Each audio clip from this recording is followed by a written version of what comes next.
right. Good morning, everyone. Welcome to the third annual MarDreamin. Give me a moment to just share my screen here. All right. And we're live.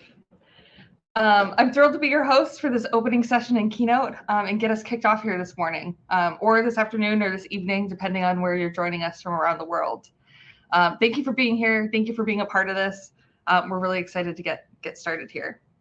I wanted to start with a special thank you to all of our sponsors. These are the folks that make this all possible. We have almost 3,000 people joining us from 64 countries across the world. It's 69 sessions of content on how to grow your marketing strategy and maximize your investment in the technology that helps you execute on that strategy. So huge thank you to the sponsors and partners that have joined us in spreading the word about this and making this a successful event. I also have to give a shout out to the folks at Circonte who are working tirelessly behind the scenes to pull this all off. So Sarah, Angelica, Marcos, Amber, our marketing team, thank you for all the blood, sweat, and tears that you put into making this a great event for everybody that's participating here today. A few housekeeping reminders before we dive into the main content of our keynote. Genius bars, if you're not familiar with those are one-on-one consultations with an expert, basically some free consulting. So if you'd like to partake in one of those, you can schedule your appointment by finding the Genius Bar booth in the Sponsor and Resources tab. Those run from 11 to 1 p.m. Eastern every day. We also have tracks this year that are organized by product area. So account engagement, aka Pardot, engagement, Salesforce Analytics. If you're new to the platform and new to some of these tools, I'd suggest popping around across a couple of different tracks and checking out a little bit of each of those. Most of those have themes that apply really regardless of what platform you're using. So I know you'll find value as you peruse those tracks. Also in the bottom right corner of the screen, you should see a note on what track you're on. As each session wraps up, it will automatically load the next session in that track for you, but you can switch up what track. Actually, it looks like bottom left corner, apologies. But you can toggle that track and go to a different track or session. The number one question that we always get is, will this be recorded? And yes, it will be recorded. We want all this great content to be available to you long after this 3-day marathon is over. So within 24 hours of wrapping up, the recordings will be live on this platform, and we'll also be working to post those elsewhere so those can live on in perpetuity. The one exception to the recording rule every year is the product roadmap keynote. That one is not recorded because it's full of forward-looking statements and sneak peeks of where the product is going. So that one will not be recorded. That one you need to watch live. If you haven't played around with the agenda builder, definitely dive into that. You can pick sessions. You can easily add them to your calendar from the agenda tab. And I also just wanted to mention that our closing keynote on Friday, we're going to be talking about Genie and how that impacts B2B marketing and giving away some awesome swag to those who are able to attend live. A few key sessions I want to call out today. At 11:05 a.m. Eastern, we have a great panel, an Ask Me Anything session focused on marketing operations. At 1:40, we have a Does It Integrate session talking about all things API, which I'm very excited about. And then again, the final session on the day on all things CDP, that is going to be a great session. And another one that we'll be giving out some amazing swag at. So with that, let's get to the main keynote content, which is all about belonging, how to build a support network, and how to find your people. You might be wondering why we're talking about this, why we've chosen this topic to kick off the week. And if you've been here before, you may know that MarDreamin is about creating a space for people who are doing marketing on the Salesforce platform to learn, network, and grow with each other. We're going to be hearing from some of the best technologists and marketers out there, people with insight to share about Pardot, Marketing Cloud Engagement, Datorama, Interaction Studio, Mobile Studio, and just about everything in between. And across all of these products, there's one theme that I'm noticing a lot lately, and that's that we need more connection and we need more support just in general. This is coming into focus even more with a push for platform unification across Marketing Cloud and across analytics tools. The scope of our technical worlds as marketers is expanding. The role for marketing in a lot of our organizations is expanding. And leaning on each other is going to be one of the best ways to not just achieving the technical outcomes that we want, but also just making this a field where we want to come to work, we want to do work, we can thrive and enjoy the things that we're doing every day. Again, belonging in community might sound like kind of a strange topic to lead into a technical conference with, but I think it's a pretty big deal. And the first reason is that MarTech and MarTech is just underappreciated in a lot of orgs. The hard thing about our space is that when you do your job really well, it looks super easy. So when we go to Dreamforce, we go to industry conferences, and we see these amazing examples of brands that are running totally integrated campaigns, delivering the exact right message at the exact right time. Non-marketers are looking at that and they're like, oh yeah, that makes sense. That's what we should do. We have the technology to do that. Great. But the marketers in the audience know there's a lot of blood, sweat, and tears that goes into executing something like that, and executing it right. We know that there's a lot of data wrangling behind the scenes, a lot of fighting with the little white line in Outlook that won't go away, a lot of trying to convince sales to get on board with what it is that you're building. And that's not visible to the folks inside of our organizations a lot of times. Also outside of our organization, it's really hard to get feedback. There aren't a lot of people who can say, yep, you're doing a great job, or really see the work that it is that you're doing. And I think that this got a lot worse during the pandemic. Events, user groups, conferences used to be a great way for us to connect and meet other people in our space. But that was taken away from us, and we're kind of in a rebuilding mode there to figure out what's next. Across the entire workforce, belonging is an issue. So much so that Ernst & Young actually did a research project on that and collected some of the data that you see on the screen. It's a human need to connect and feel like we're a part of something. And almost 80% of us say that we feel lonely in the office, with a full 40% going so far to say as they feel full-on isolated. And I would be willing to bet that if you took marketers as a subset of this, I think it's actually, those numbers probably would be even a little bit higher. You might be thinking to yourself, okay, so we're lonely at work. We suffer from a little isolation. In the office, that's not that big of a deal. I clock out at 5. I see my friends and family. It's fine, whatever. But we spend a lot of time in the office, realistically. And if you're not feeling supported and connected, that does actually take a toll on your psyche and a toll on your physical health. I think most of us understand physical risks, like exposure to radiation, exposure to cigarette smoke, physical toxins. But it's harder sometimes to appreciate the impact of social and psychological toxins and what that does to you on a day-to-day basis. But Cigna actually did some research on this and found that loneliness is as toxic as smoking. It's the equivalent basically of smoking 15 cigarettes a day. So pretty crazy stuff when you think about it. So how do we change this is the million-dollar question. In this session, we're going to be talking through kind of 3 themes, asking 3 questions on what the future of this could look like. So chapter 1, we're going to be talking about the future and what could be. What might a supportive community look like? What's the vision for how we could come together? And for this section, we're going to be interviewing the one and only Guilda. In chapter 2, we're going to move from the future state to the current state and look at what are some of the tools and resources that exist right now that you can take advantage of to build connections and grow in the community. We're going to have a mini panel, Tyler, Najee, and Kirsten, to share some quick thoughts on that.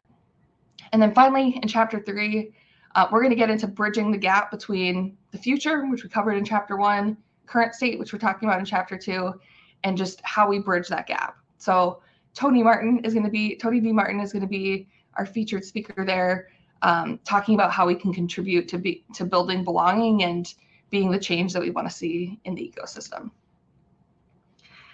So let's put our dreamer hats on for a second and think about what a supportive community could look like.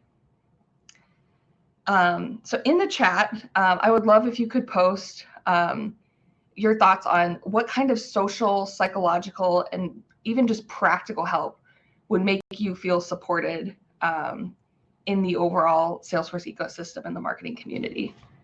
I'll give you a minute to put some of those in there. And I have to mention that for participating in some of these exercises, we are going to be choosing a few lucky swag winners and announcing those at the end. So a little incentive if you're still waiting for your coffee to kick in this morning to chime in the chat. I'm just going to take a peek here at some of the answers that we're seeing come in. Yep, Steven says peer review of solutions. Love that. Someone to go to with questions from Catherine. That's great. Coaching and mentoring. One-to-one meetings with members, with other folks in a role like mine. Knowledge sharing. Networking sites. Love all this. Regular meetings with sales teams. Yep. Newbie guides for new starters. Water cooler talk. Love it. Some awesome ideas here.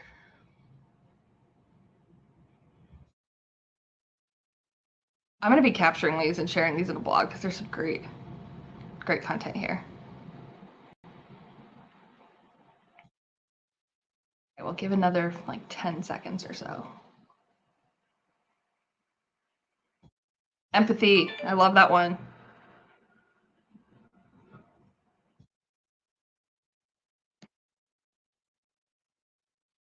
All right, give me 1 second to fix my screen again here. So I kind of pre-sourced a few answers to this question from some folks on the Sercante team. But these are some of the themes that I heard coming up consistently. You want to feel supported. You want to feel understood. I know who to go to for help. Even just spotting somebody from across the room at a conference, like I'm pretty bad with names, but I'm pretty good with faces. And being able to look across the room and say, hey, I know that person, or I've seen that person before, goes a long way to just being able to feel like, hey, I've found my people. I'm in a space where I'm understood and people get me. It's also, I think, having somebody to cheer you on. So like when you do have those wins and you build something you're really excited about, having someone to celebrate that with, and then someone to shake your fist at the clouds with when a feature isn't working the way that you expected, or your product enhancement isn't getting prioritized, and just having a place to talk about what it is that you're working on. To me, also, I think psychological safety is a big part of being a part of a supportive community. So we need to be able to ask for help without feeling dumb. We need to be able to speak up and say, okay, this isn't working for me, and not feeling like you're going to be ostracized or excluded in some kind of way. I think also just being able to disagree with official experts is a pretty big deal. So not just trusting like the official best practice, but being able to bring new ideas and challenge kind of how things are working in the current state. I think another critical piece to keep in mind is that everyone is at a different place in their journey. We have folks here that have been on these platforms for 12 years. We have people that are just considering purchasing one of these products. So it runs the full spectrum in terms of experience, longevity, exposure to different parts of the platform.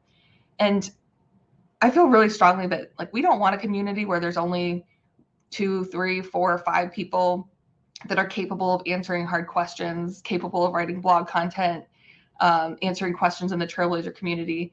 We want everybody to be a part of this thing, and everybody brings different experiences to the table. We all have something to learn. We all have something to teach. So to me, success looks like everybody supporting their peer group. It may be the folks that are just kind of 1 or 2 steps behind them in terms of knowledge development. So getting knowledge from the community, but then also paying that forward for folks that are still kind of growing that skill set. So I'd like to invite the one and only Guilda to the stage to share her thoughts on this. For those of you who haven't met Guilda, everywhere the ecosystem, Guilda, in your role on the product marketing team for Salesforce, you're super plugged into the community. You've grown the Marketing Champions program into a super vibrant, active group. You push for listening sessions and advisory boards, and I feel like you're always cooking up something new. You've also been dubbed the fairy swag mother because you sprinkle surprise and delight over the marketers that you work with, which is amazing. And so I'd really love to dive into your perspective on this topic. Can we start with just kind of a very basic question? How would you say you define the word community? Well, first of all, thank you for having me. Let's think about the definition of a community.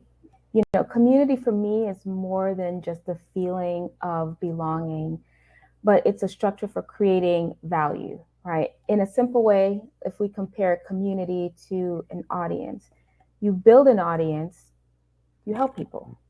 When you build a community, you help people help each other. It's a subtle, but it's a massive difference in the mindset.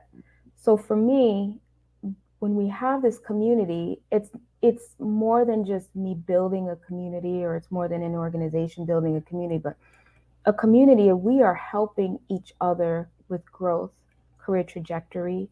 We are helping each other with expanding our knowledge. We are helping each other to feel like we're part of a family. Because,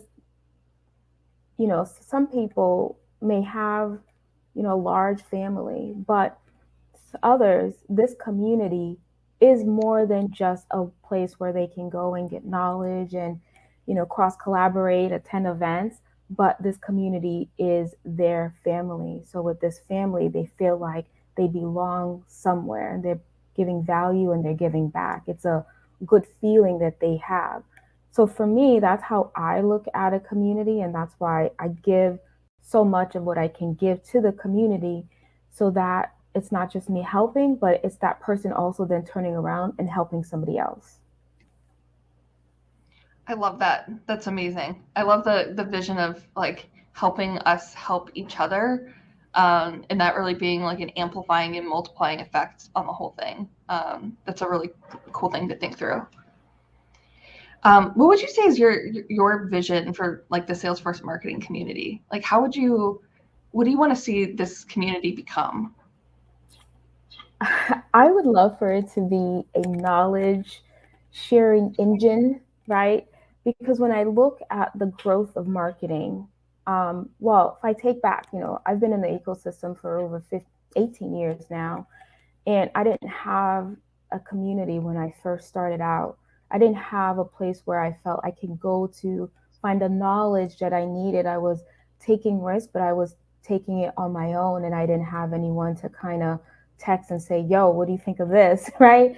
Or anyone to call or video chat, or, have late night conversations and like brainstorm on things, right? So when I look at this marketing community, I want it to be this knowledge sharing engine, right? And what I mean by that is, I know a lot of people like, well, Gilda, what can I do to be a part of this community? The world is your oyster, do anything, right? Share whatever knowledge you have. You may think that no one cares, no one's listening. There's one person out there that needs to hear what you have to say, whether it's something on mental illness, whether it's something on this is how I was able to, build a blueprint, or this is how I was able to share my metrics, or this is how I was able to use my voice. These are all things that we in marketing want to hear and want to know about. So for me, I want this marketing community to continue to share their knowledge, continue to raise their hands, continue to co-partner with others on, in whatever program they're working on, right? Not only that, but a lot of times we're in these organizations and people would tell me there's only one seat. Who said that? Why is there only one seat? Let's start making room for others to grow. Let's start amplifying each other. Let's start being each other's advocates and mentors and sponsors, right? It doesn't take that much time in the day to raise your hand and to say, you know what, I got you, right? It doesn't take that much time to send an email and say, you know what, this person's doing a really good job. I want to advocate for them. I want to be their sponsor, their mentor, or I want to help them along the, within their career trajectory. So I want to see the marketing community continue to be there for each other, because we're all we got, right? Yeah, I love what you said about the like who said there's only one seat because yeah, what I found a lot is sometimes if you ask, like, hey, can I bring so and so along, or this person's actually an amazing fit for what you're trying to do, like, can we bring them into the fold, kind of thing. Oftentimes the answer is yes. I mean, sometimes you have to twist some arms to get, like, kind of broaden the reach, but like that mindset of like, let me ask, is huge and awesome. I don't, your face disappeared from me on the screen. Can you still hear me, Guilda? Okay. So this is obviously something that is very near and dear to your heart. And so I'd love to get personal for a little bit and ask kind of where this love for community came from. Is there anything kind of in your background or in your career, maybe a time that you felt you didn't feel that sense of community and belonging that makes you really passionate about this today? You know, before I started working at Salesforce, I've been with Salesforce just for 3 years, 3.5 years, feels like forever, but that's because I've been a part of this ecosystem. So before I came over to Salesforce, I was a customer 14, 15 years, focused on just all things marketing cloud, implementation, onboarding, training, education, everything. But prior to that, I wasn't, and a lot of people are like, man, she's bold, she has a voice. I didn't have that. It took a lot of guts to feel confident enough to share my knowledge, to be so passionate about this community. And that was because I was working in an organization, and you know, I come with receipts. I don't think it's like my favorite line now, because I know what my strong points. And I remember working in an organization, and I was being challenged by the majority of whether or not, you know, what I was saying was valid. I was trying to tell them that they were sending emails, but they were triple sending emails to each of these customers, but they wouldn't believe me. And I remember writing an email around 4 a.m. As a reading, no, I don't sleep anyways. Wrote an email around 4 a.m. and I wrote exactly what the issue was. I added screenshots, and I said, you know what, I'm gonna let this email rip. Whatever happens, happens. And a couple of hours later, get to the office and I get a ping, and it was like, can you come upstairs? And I said, I'm getting my pink slip today because I sent this email. I finally got the courage to use my voice. And boom, that happened, right? I went upstairs, they apologized because I was right, they were wrong. But it was more than that. From that moment on, I said, you know what, Guilda, why aren't you sharing this knowledge with the rest of the world, right? You get asked all the time by marketing cloud A's to speak with customers and share your feedback, but why aren't you sharing this feedback? So I went on the Email Geeks Slack channel, and there was a friend who I didn't even know him, but I just kind of reached out to him and I said, hey, I'm interested in writing these things. Do you think people would be interested? And he was like, I am. I was like, but you don't even know me. He's like, I know, but I always like what you have to say when you say things in the Email Geeks community, in the Slack channel. So from that point on, you know, I just let it rip. You know, I just became a little bit more confident in what I had to say and sharing it out, because I may not think anyone's listening, but there's at least 5 or 10 people that find whatever piece of content. And then from that point on, I just felt like I was part of a community, of a family that is there to support me, to uplift me, and, you know, a family that I can lean on whenever I need to. I love that story, and I can only imagine how that walk upstairs felt. Like, hey, can you just come upstairs real quick? And you're like, oh my God, where is this going? But I'm glad that was one of the experiences that led you to be who you are today, because this community would not be what it is without you. Thank you. One final question, Guilda, before we move to chapter 2. Are there any ways that you'd like to see this community grow or develop in the next year? For me, it's this community, and for all communities, right? It's the mean it. And what I mean by that is, let's be a community and mean it. Let's be inclusive and mean it. Let's be supportive and mean it. Let's be welcoming and mean it. Let's give back and mean it. Right. And I feel like a lot of people, they say they want to be part of a community, they say they want to give back, they say they want to be supportive and welcoming, but they don't mean it. Let's do this as one. We're one Salesforce, we're one community, but let's do it and mean it, right? And I think the mean it means you're standing by what you say. It's not something that you're checking off a box of, on a sheet of paper. We don't do what we do for popularity. It's not a popularity contest. Me giving back to the community, you giving back to the community. I don't do it for clout. I don't do it for brand recognition. I do it because I mean it, and I want others to see that, I'm a person of my word, but I do it because I mean it and I want to do it. I'm not being asked by Salesforce to do any of what I do. And I just want this community in the next couple of years, as we continue to grow and continue to build and continue to support each other, to mean it, right? There's something behind that. I mean it. My word is bond. I have your back, that you can't find anywhere else. And I always say, everybody's replaceable when it comes to whatever organization we work, but what's not replaceable is what that person brings to the table, the characteristics, the fact that you can go to them, you can trust them, because why? They mean it, right? And I think that is something that is strong, and that as a community, when we put our best foot forward, but we have to mean it in everything that we do and how we give back. I love that.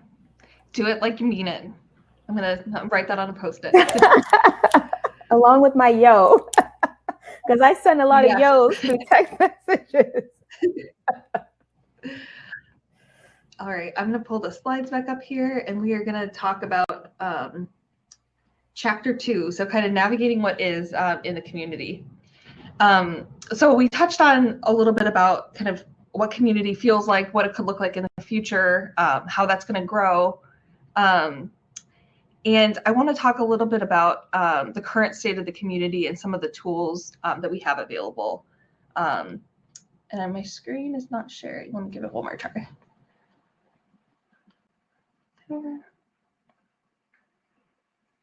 All right, there we go.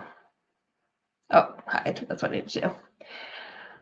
Okay, so let's dive into community tools. The first thing I wanted to highlight is the marketer career path on Trailhead. If you haven't looked at some of the career content that they put together on Trailhead, there's some really great stuff out there.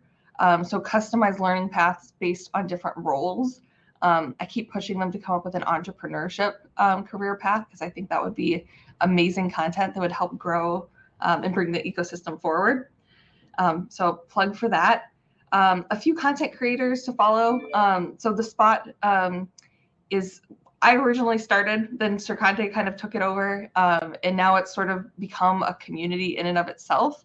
So dozens of folks contributing content of what they're building on the Salesforce platform, tips and tricks, how-to articles, wish lists for the future. We have a lot of content there. The Drip is also one of my favorite blogs. It's part of Salesforce Ben and run by Lucy Maslon. Just some fantastic content and really in-depth looks at some of the things that are coming out on the platform.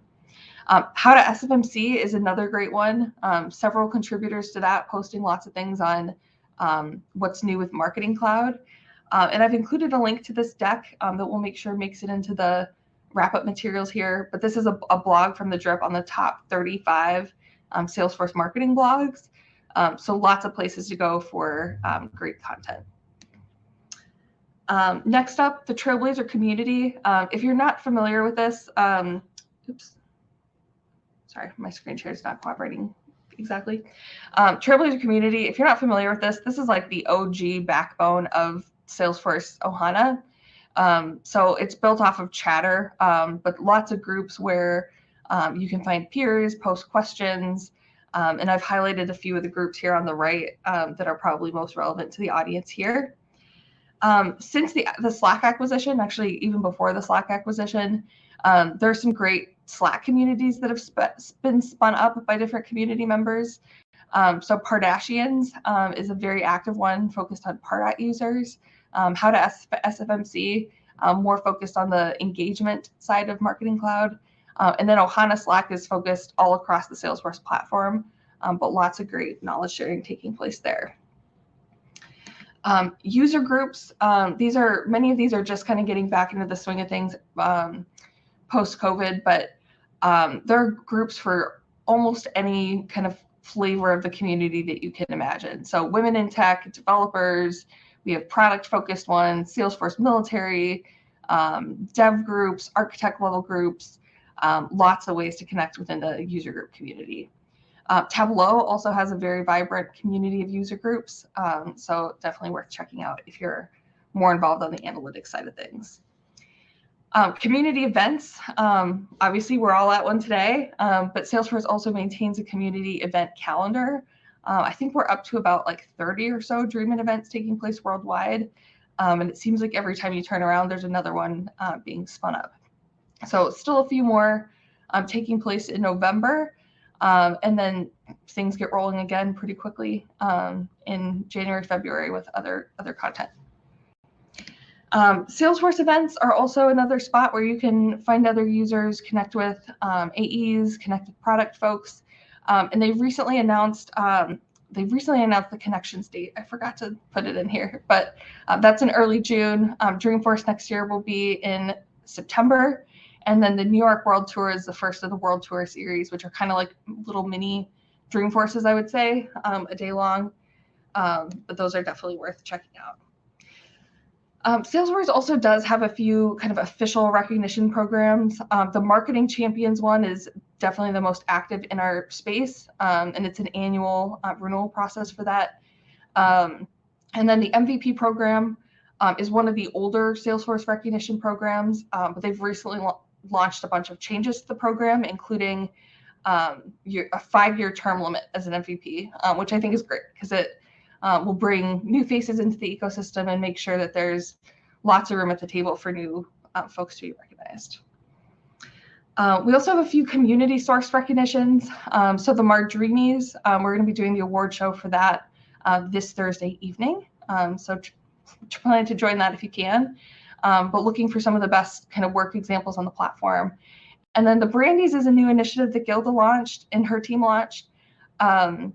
And it's about good spotting in the ecosystem. So we'll share instructions on how to nominate folks for that if you want to be a part of that. All right. So that's a kind of a quick overview of some of the resources and structural things that exist to support the community today. I'd like to invite 3 new faces to the stage, Najee, Tyler, and Kirsten, to share a little bit about how they've navigated this beautiful ecosystem and have used some of the tools that we just touched on. So the first question that I'd love to pose to the panel, and I'm gonna exit the screen share here so that we, so we can see everybody's faces a little bit better. Yeah, the first question I'd like to pose to the panel is just, can you tell us about how you got your start in the ecosystem? And Tyler, I'd love to start with you if you're up for that.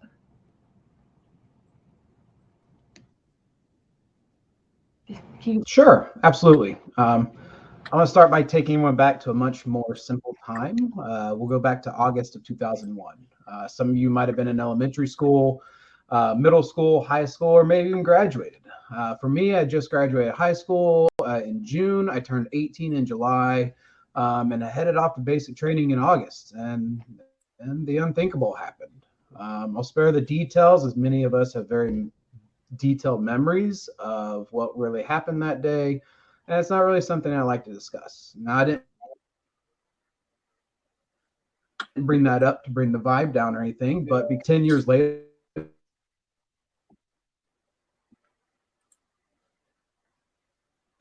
I just got out of the Army. I was computer graphics technology in a company. Tyler, you're cutting out a little bit for me, so maybe do you want to try killing video to see if it improves audio? Wanting to offer online branded websites for their clients to go go to and play. I was Can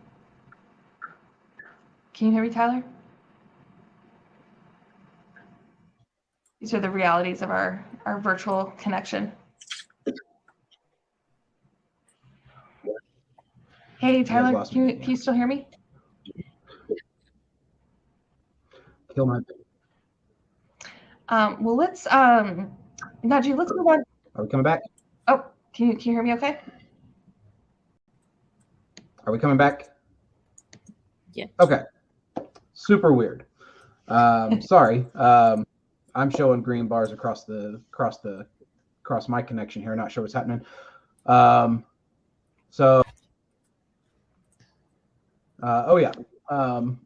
my first real job at a printing company. They let me go. I tried for a few more months to get another web developer job because that's what I thought I wanted to do. And then I landed a job at a prestigious healthcare provider working on the internal and external websites. I was super happy.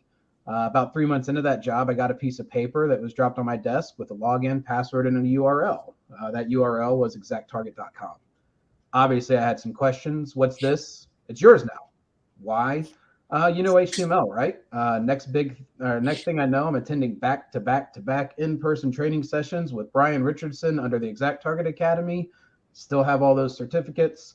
And I started attending user group meetings and getting introduced to people who are doing some amazing things with this new thing to me called email marketing.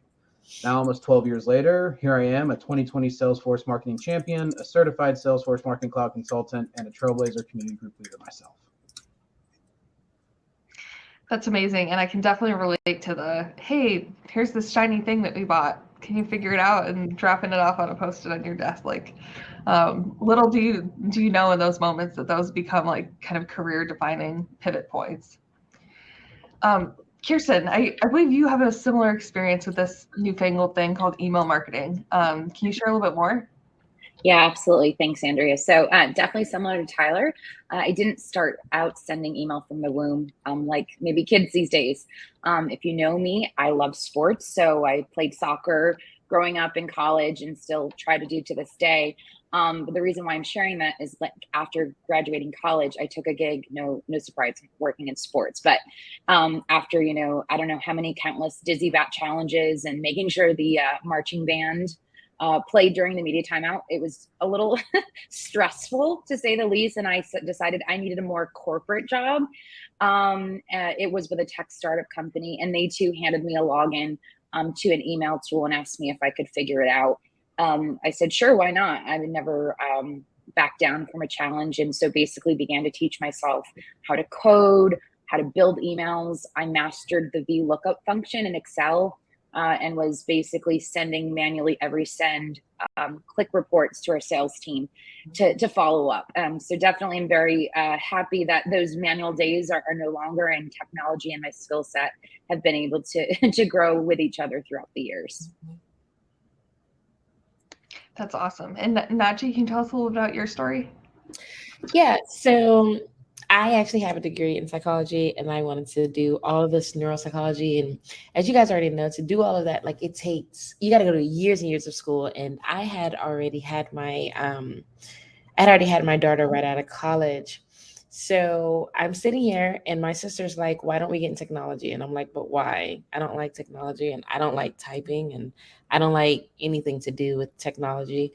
And she was like, yeah, but I think it'd be a good, it's a really good idea for when you want to work from home. And she gave me all these great plethora of like benefits. And so I said, sure. Well, best decision ever. I started coding websites.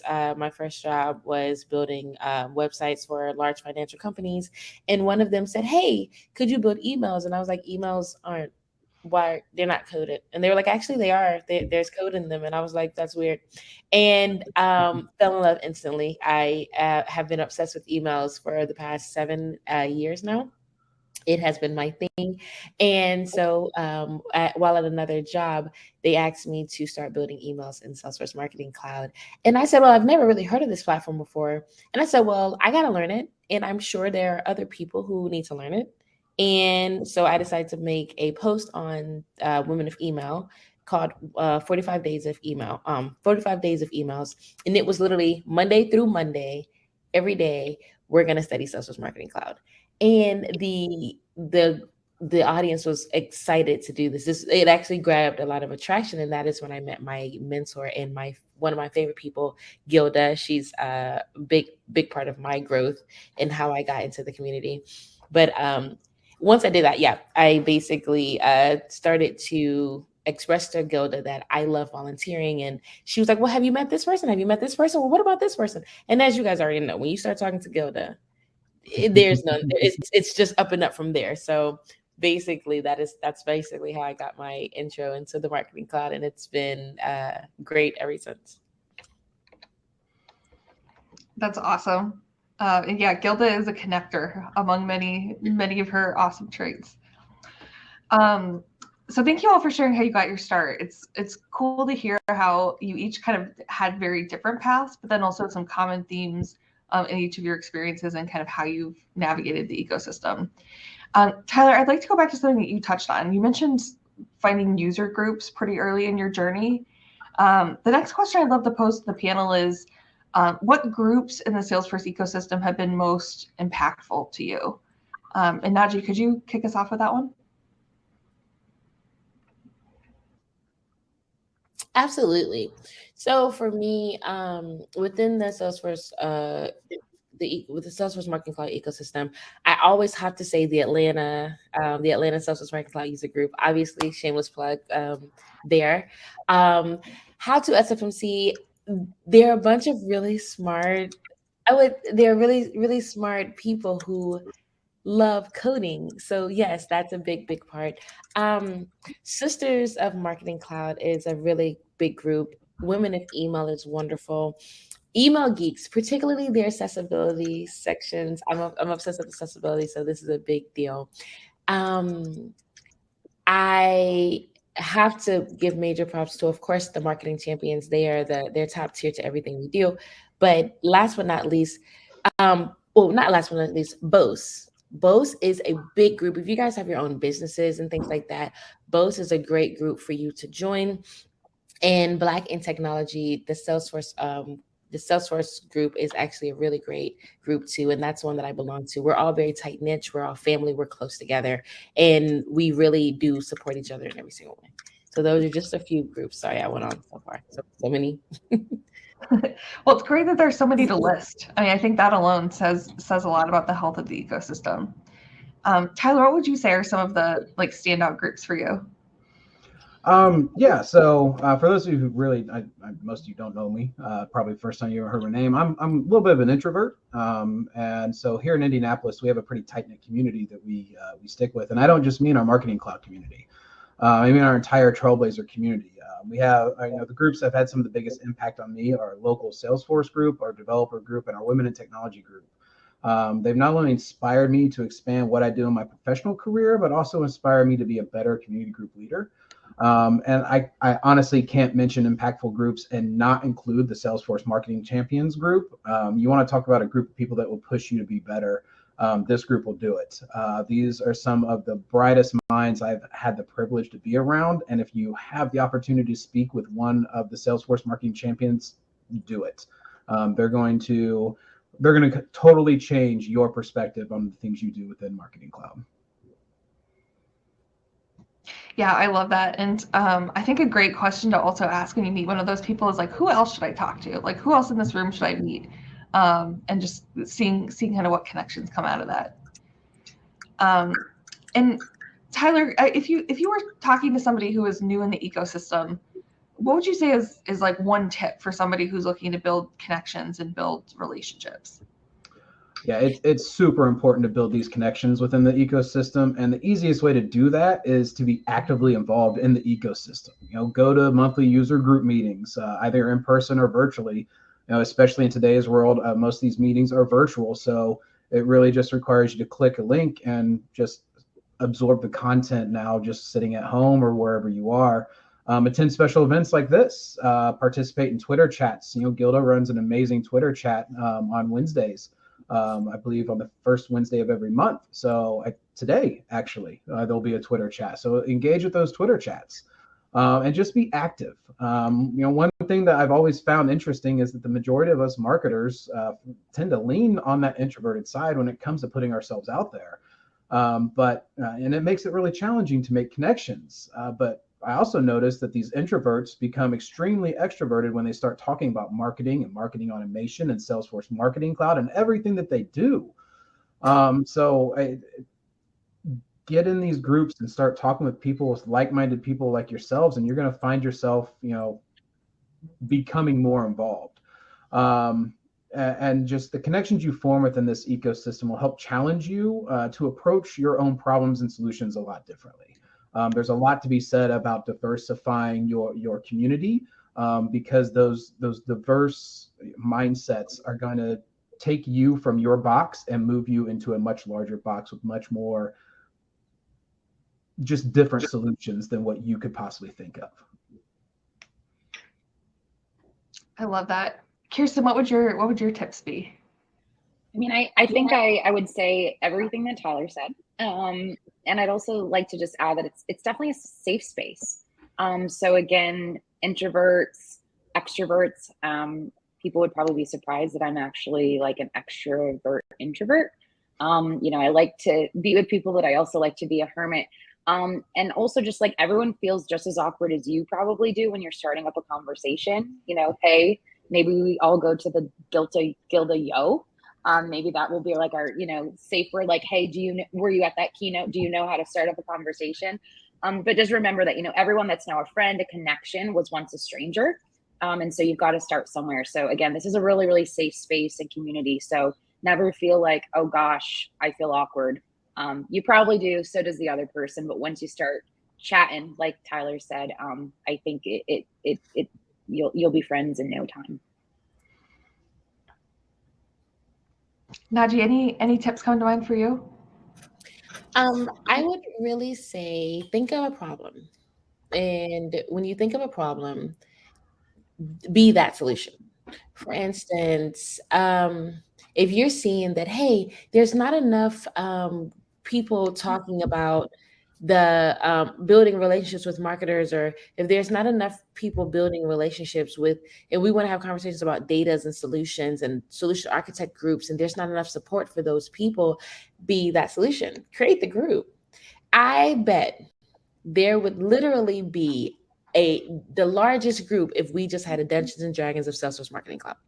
It would be insane if we had a Minecraft of Marketers Cloud, Marketing Cloud, or of Pardot. If we had a I don't know, moms who are tired of their bratty kids group for a week. Like, if you create the group, people are coming. That's literally what it is. Find what you love to do, and also find what the problems are, and then be the solution. That's what I would say. I love volunteering.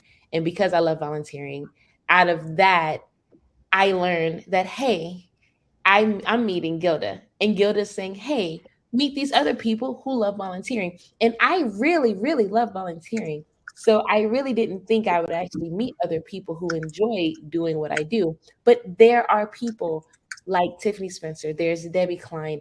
There are people who literally, Coyote, who just all around the world want to help. And it's like, oh, you like doing, okay, cool. We all like doing, okay, this is great. Let's just become a group and like constantly help each other. And now we have things like Tech Forward. We have companies that Toni is doing. And there's so many people who are literally out here for other people, all because it's literally what we like to do. And so you're not alone. You're not the only one who enjoys doing what you are doing. There's just not a group for it yet. So be that leader. We're all waiting for you to be that leader. And we're waiting for you to say, hey, I like doing this thing. Do you like doing this thing? I'm going to create this group for this thing. And if you're going to do it, I'm going to join. And I promise you, we're all going to come. We're all going to join. We're all going to be there because we like doing the same things that you like doing.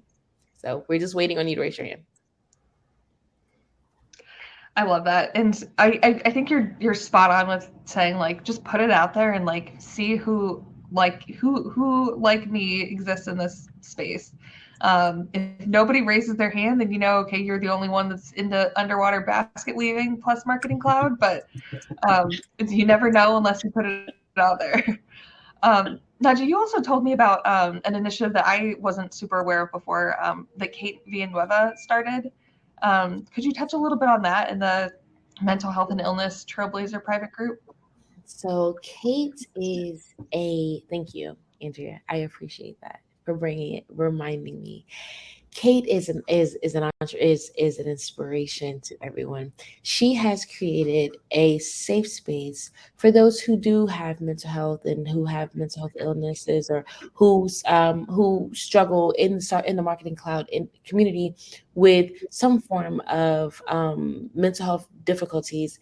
And she has started this group. And this group was needed. We needed this group so long ago. It didn't make sense. Mental health has always been here. We just didn't feel comfortable to speak on it. And she has created a space for that. So if you are that person who has depression or anxiety, there's a group for that.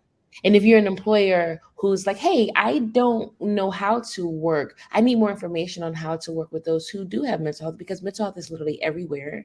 It's all over. It's a part of everyone's everyday life. There's a group for that. And if you want to know that there's someone, you're not the only one, who happens to be having a rough day, maybe you're in transition, maybe you're just learning about these things, and you're feeling the pressures of trying to live an everyday life while also having to live with some form of a mental difficulty. There's a group for that, and Kate has started that group. And please feel free to join her group. She's phenomenal. She's brought so much awareness to the community. Again, Andrea, thanks for bringing it back up, because it's a big thing to bring for everyone to know that every single person is accepted here, and every single person belongs here, regardless of what your mental health status is, what your disabilities are: visibly impaired, hearing impaired, cognitive impairments or motor impairment. Every single person is invited here. We're here for everyone. So love that. Thank you. Well, Najee, Kirsten, Tyler, thank you guys for making time for this and for joining us today. It's been awesome to hear more about your stories and how the community's played a role in that. So really appreciate you guys joining us for this session. All right, I'm going to pull the slide back up. Thank you, guys. If I can do this successfully here. Okay. All right. So we talked a bit in chapter 1 about kind of the future, what we want the community to look like. Chapter 2, we talked about what is today, kind of what's the current state.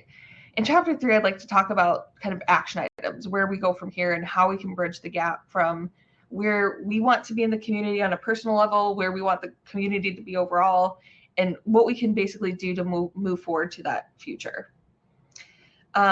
So one thing that I also just want to call out is community is really something that I see as something that we're all responsible for building together. It's not something that we're consumers of or that somebody else is building. We are the builders of it. And as Guilda said, like, we're helping, Salesforce is setting the framework so that we can help each other and continue to bring this forward. So I think a good question to think on is how can you play a role in extending a hand to others? So if you want this to be an inclusive community, who can you include? Who can you invite to the table?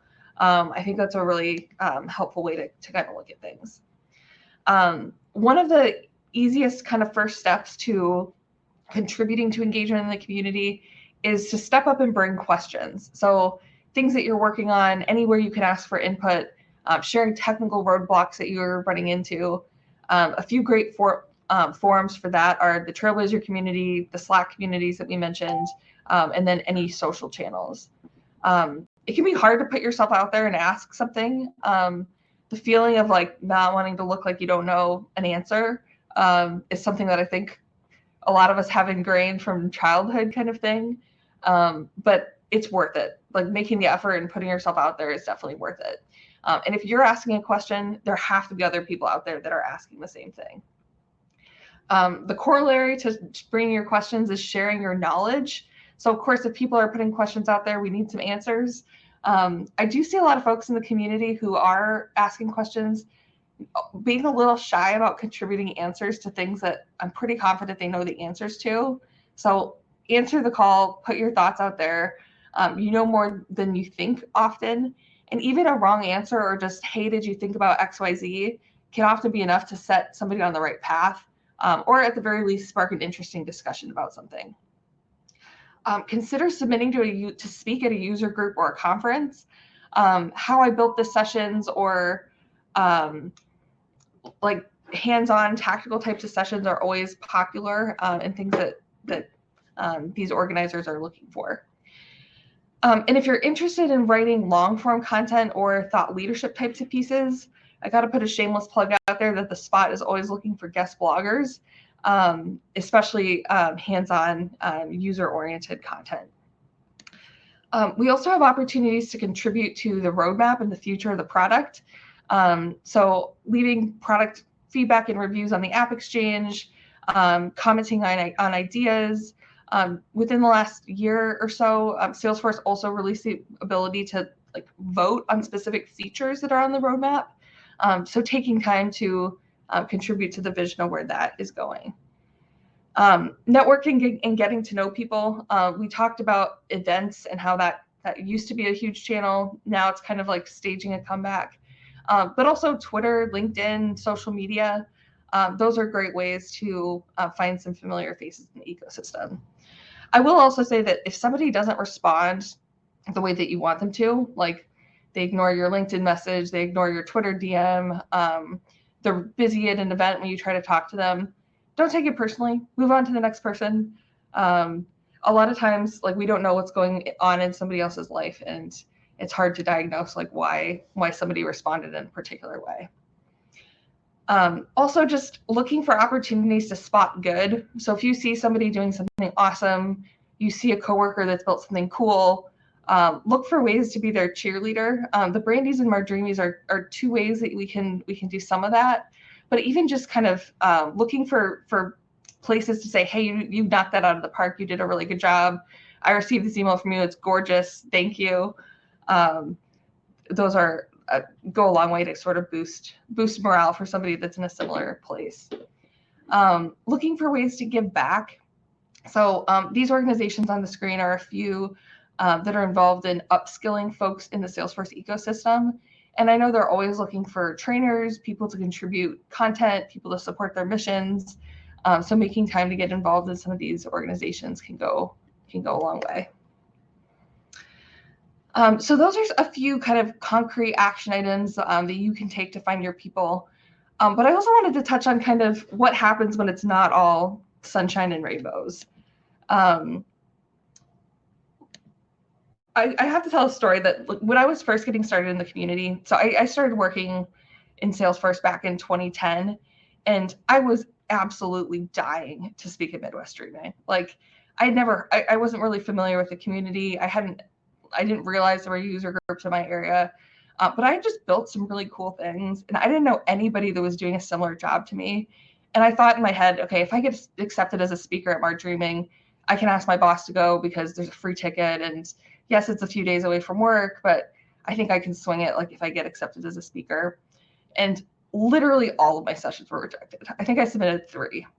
And it stung. The day that I got that rejection email too, I just had a really bad day at work and literally cried in the car on the way home. So I just want to acknowledge that finding a place, building connections, it's hard. And there might be moments that don't exactly go the way that you hoped. But it's okay. Keeping at it, keep reaching out. And one day you'll kind of take a look back and be like, okay, I've come a long way. I'm in a really different place. So I just wanted to share that story because it happens. We're all playing the long game. Community doesn't happen in a single interaction. It's not something that happens overnight. And then another thing I wanted to also bring up is the concept of asking for permission to do something. And Guilda touched on this a bit in her comments.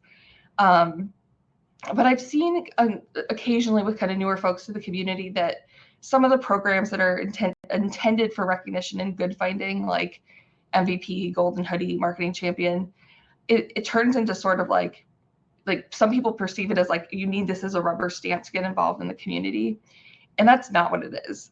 You don't need somebody to shine a spotlight on you to do something awesome.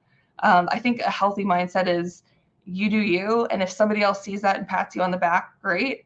But not getting disappointed or not thinking like, oh, if only I was a Salesforce MVP, I could do X, Y, Z kind of thing.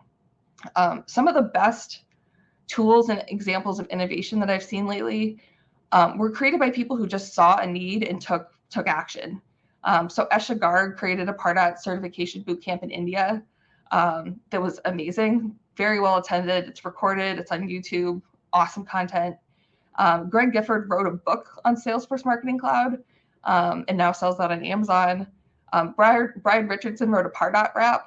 I think there's a Marketing Cloud rap also that he wrote, posted it on YouTube. And nobody, like in these three examples, nobody asked them to do that. Like nobody said, Brian, we need you to write a rap about our products. But they just did it, and the community's better for it. They're great things that I love seeing in the ecosystem. So for our final interview today, I'd like to invite Toni V. Martin to the stage. For those of you who haven't met Toni, she's the CEO and founder of Systems to Success, which is a business that's focused on helping SMB small business customers thrive with the Salesforce Essentials product. Toni's also a newly minted Salesforce MVP, the creator of the Virtual Business Analyst Summit, and one of the people who helped design the new certification for Salesforce Business Analysts. Toni's also a fellow Atlanta girl, but we're actually both in New Orleans, dialing in from our respective hotel rooms. So Toni, thank you for joining us this morning. Thank you so much. Awesome. And Toni, can you tell us a little bit about how you got your start in the Salesforce ecosystem?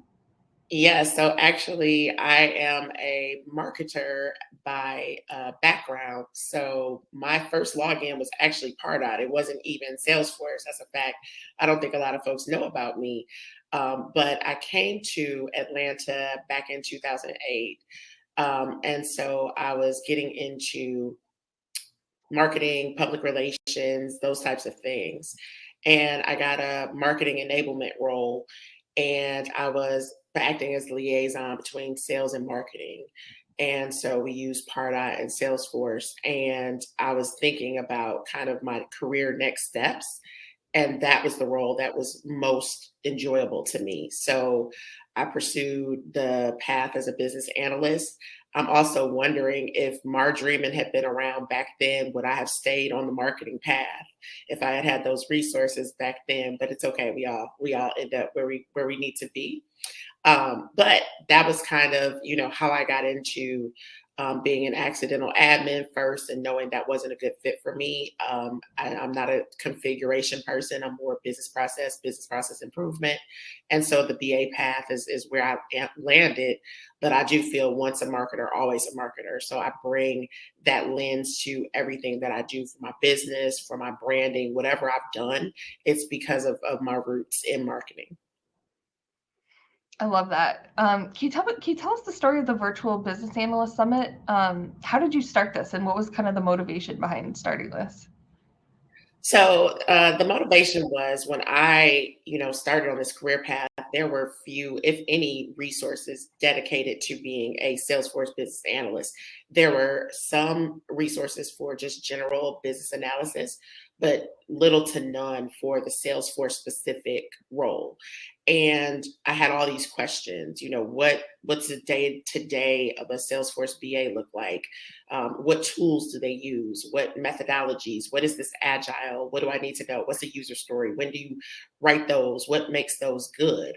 And I was complaining, as we do, about there not being any resources out there. And I was challenged by Mary Scotton, who was a former, I don't remember her title. I don't know if she's an architect. She was an architect at Salesforce.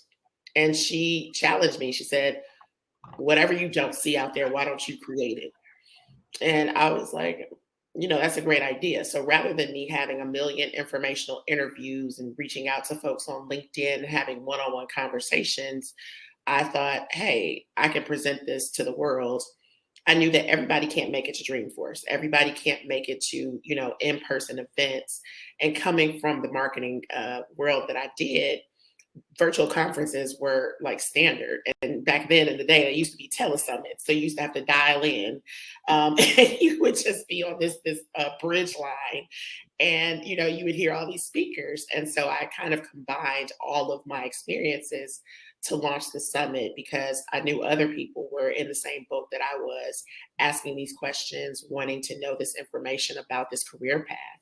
And so that's how I started it. And the response has been phenomenal. We just wrapped up our 7th summit this past October. So that's how it got started. That's an amazing story.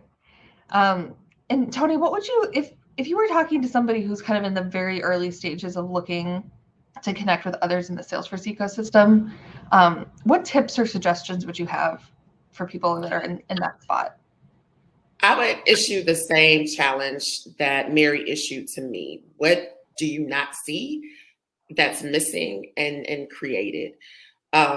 I think that, you know, for people who are early, you know, a lot of us, I think all of us are self-taught. They're not teaching marketing cloud in colleges, you know, by and large.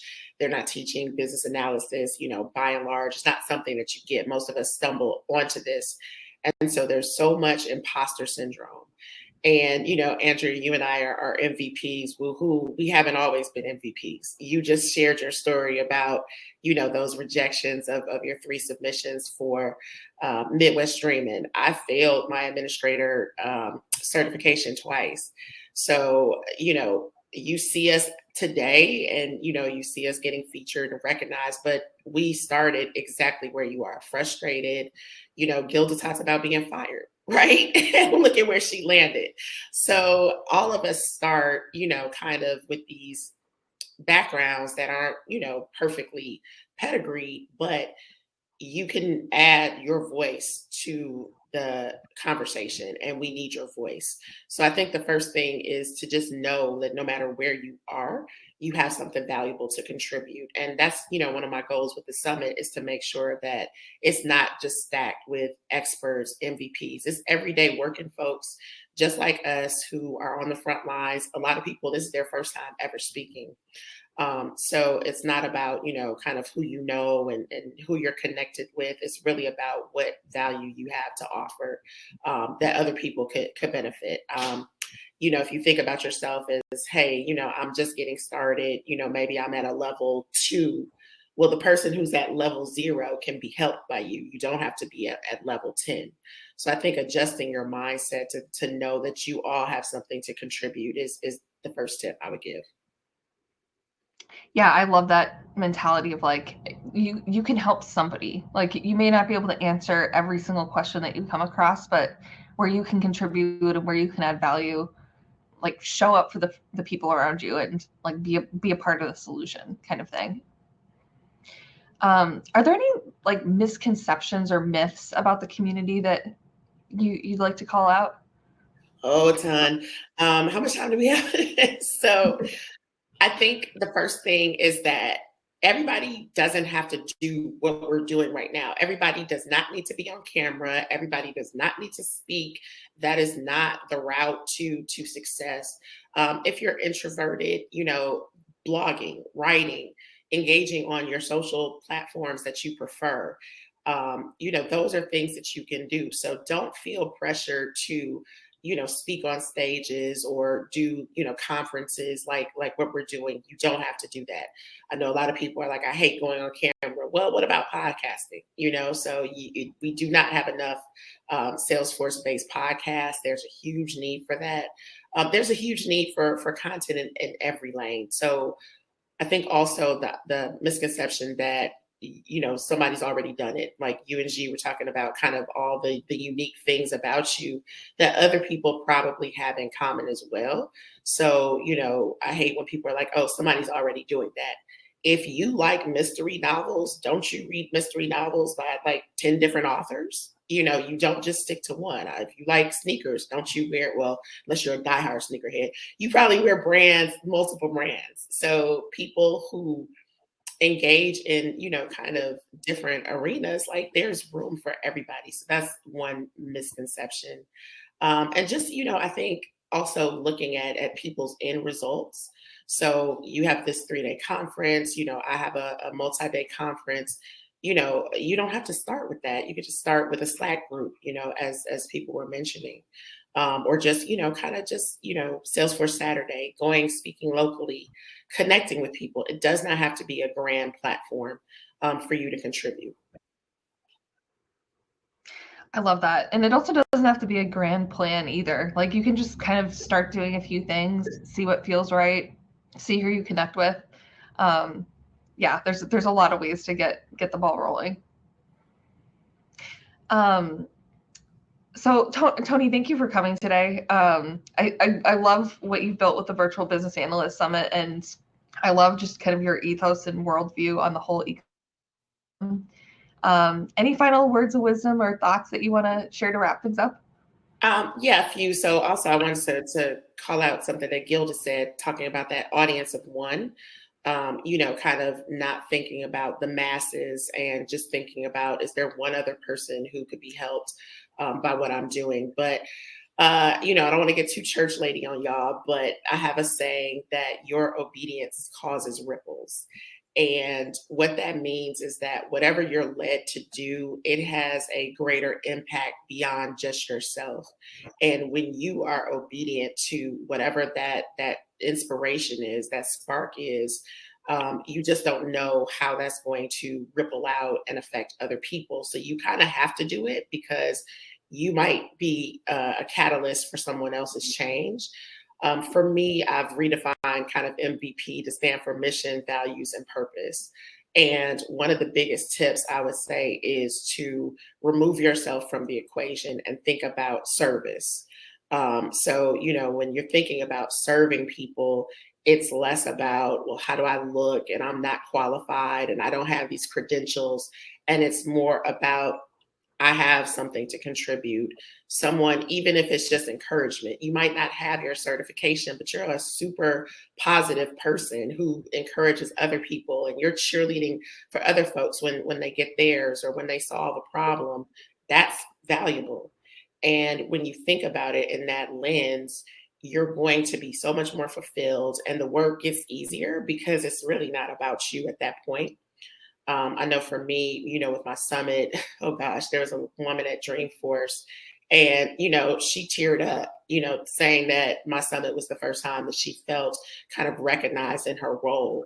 This event, MarDreamin, this is like, the home and the focus for marketers who might not always feel, as recognized as some of the other Salesforce roles. So your service of, creating what you thought people needed or wanted or was missing, again, it can start new jobs. It can keep people encouraged. We talked about mental health, just being there for other people.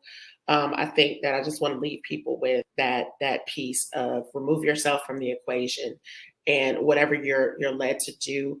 Don't, kind of focus on your shortcomings. Start simple, start small, start messy, and just get it out there in the world. And someone's going to appreciate it. A lot of folks are going to appreciate it. Toni, you're literally giving me goosebumps. Like, I agree with everything that you're saying. And I love that mindset of service and just how you show up in the ecosystem and in every conversation that we have. So thank you for being here. I really appreciate it. Thank you so much. And thanks, everybody. One final call to action that I'd like to leave everyone with. Set a goal. I would invite you to set a goal of reaching out to 3 people that you meet virtually at MarDreamin. So if you see anybody in the chat that you're just vibing with, if you hear an awesome speaker, follow them on LinkedIn, connect with them on Twitter, let them know that you saw them, you interacted with them, that you want to stay connected, and start thinking about how and where you can share your knowledge. Would you like to speak at MarDreamin 2023? Would you like to write some content? Like anything you can think of that you want to share with the ecosystem, and then thinking about who you can support. So if there's anybody that you know that you can help build up or offer support to, any of those groups whose mission speaks to you, I would invite you to reflect on that a bit. So one final announcement. So if you're in the Atlanta area, so Najee mentioned this briefly in her comments, but she's our ATL Marketing Cloud user group leader. We're actually hosting an in-person happy hour after party for MarDreamin. So if you want to eat some tacos and mezcal, there's details here on the screen. And then for our final event, I would say, of this opening keynote, I'd like to invite Guilda back on stage now to announce our winners of our swag giveaway. Can you hear me? Mm-hmm. Okay. So my other nickname I think Andrea mentioned before is Fairy Swag Mother, but I also go by the Olivia Pope of Marketing Cloud. So whoop, whoop.